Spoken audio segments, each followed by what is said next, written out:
Hello everyone. അപ്പോൾ sem 3 ക്ലാസ്സൊക്കെ തുടങ്ങിയിട്ടുണ്ടാവാം. College തുറന്നിട്ടുണ്ട്, ക്ലാസ് അങ്ങനെ കാര്യമായിട്ട് നടക്കുന്നില്ലായിരിക്കും, എനിക്കറിയാം. ഓക്കെ, അപ്പോൾ എല്ലാവരും ഇന്ന് പോയി എന്ന് വിചാരിക്കുന്നു. എന്ത് സംഭവിച്ചു എന്നുള്ളത് പറ്റുമെങ്കിൽ ഒന്ന് കമൻറ്റ് ചെയ്യുക കേട്ടോ. ഒരു ആകാംക്ഷയുണ്ട്. കാര്യം കോഴ്സ് രജിസ്ട്രേഷനും കഴിഞ്ഞിട്ടില്ല, നിങ്ങളുടെ കോളേജ് ബാസ്ക്കറ്റും ഫൈനലൈസ് ആയിട്ടില്ല. അതുകൊണ്ട് എന്താ അവർ ചെയ്യാൻ പോകുന്നതെന്ന് എനിക്കറിയത്തില്ല.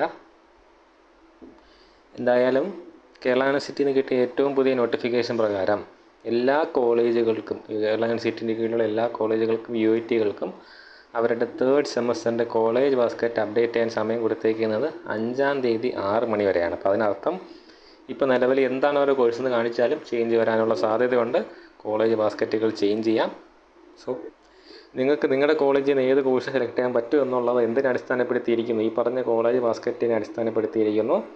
അപ്പോൾ അതിൻ്റെ ഫൈനൽ 3-ാം തീയതിക്കും 5-ാം തീയതിക്കും ഇടയ്ക്കായിരിക്കും അപ്ഡേഷൻ വരുന്നത്. ഇപ്പോൾ നിങ്ങൾക്ക് ഒരു പക്ഷേ അറിയാൻ പറ്റുമായിരിക്കും. എന്നാലും 5-ാം തീയതി 6 മണി വരെ ചേഞ്ച് ചെയ്യാനുള്ള അവസരം ഉള്ളത് കൊണ്ട് അതിന് മുമ്പ് വരെ എന്ത് കണ്ടാലും അത് ഫൈനലെന്ന് നമുക്ക് പറയാൻ പറ്റത്തില്ല. സോ ഓക്കെ, അപ്പോൾ നിങ്ങളുടെ കോളേജ് ഇന്ന സബ്ജക്റ്റാണ് എടുക്കാൻ പോകുന്നതെന്ന് പറഞ്ഞു കഴിഞ്ഞാലും ഇപ്പോൾ ഏറ്റവും വലിയ ചോദ്യം വരുന്നത് DSEയുടെ കാര്യം എലക്റ്റീവാണ്, കോളേജുകൾ തന്നെ ആയിരിക്കും എടുക്കേണ്ടി വരുന്നത്. അതുകൊണ്ട് DSEയുടെ കാര്യത്തിൽ ഒരു ക്ലാരിറ്റി വരണമെന്നുണ്ടെങ്കിൽ എന്ത് വേണം? ഇത് ക്ലോസ് ആണ്. അപ്പോൾ 5-ാം തീയതി 6 മണിക്ക് ശേഷമേ നിങ്ങൾക്ക് നിങ്ങളുടെ കോഴ്സ് രജിസ്ട്രേഷനുമായിട്ട് മുന്നോട്ട് പോകാൻ പറ്റത്തുള്ളൂ പ്രോപ്പറായിട്ട്. കാര്യം എന്താണ്, സബ്ജക്റ്റുകൾ ചേഞ്ച് ചെയ്യാനുള്ള സാധ്യത ഉള്ളതുകൊണ്ട്. അപ്പോൾ എനിക്ക് അറിയത്തില്ല, അതവർ പറയുന്നില്ല. സ്റ്റിൽ 13-ാം തീയതിയാണ് ലാസ്റ്റ് ഡേറ്റ് ആയിട്ട് ഇട്ടേക്കുന്നത്. ഓക്കെ, അപ്പോൾ ഇതൊന്നും മനസ്സിലുണ്ടാവട്ടെ. കോളേജ് ബാസ്ക്കറ്റിൻ്റെ കാര്യം കോളേജുമായിട്ട് ഒന്ന് സംസാരിച്ച് ധാരണ ഉണ്ടാക്കിയതിന് ശേഷം മാത്രമേ നിങ്ങൾ എന്ത് ചെയ്യാവൂ?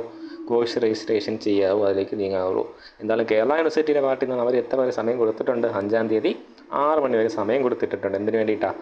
കോളേജ് ബാസ്ക്കറ്റ് അപ്ഡേറ്റ് ചെയ്യുന്നുണ്ടെങ്കിൽ അപ്ഡേറ്റ് ചെയ്യാൻ വേണ്ടിയിട്ട്. ഓക്കെ, കാര്യം മനസ്സിലായെന്ന് വിശ്വസിക്കുന്നു. ആ തുടക്കത്തിൽ പറഞ്ഞ കാര്യം, ഇന്ന് കോളേജ് തുറന്നിട്ട് ഇവിടെ എന്താ ചെയ്തതെന്നൊന്ന് കമൻറ്റ് ചെയ്യുക. Okay, thank you.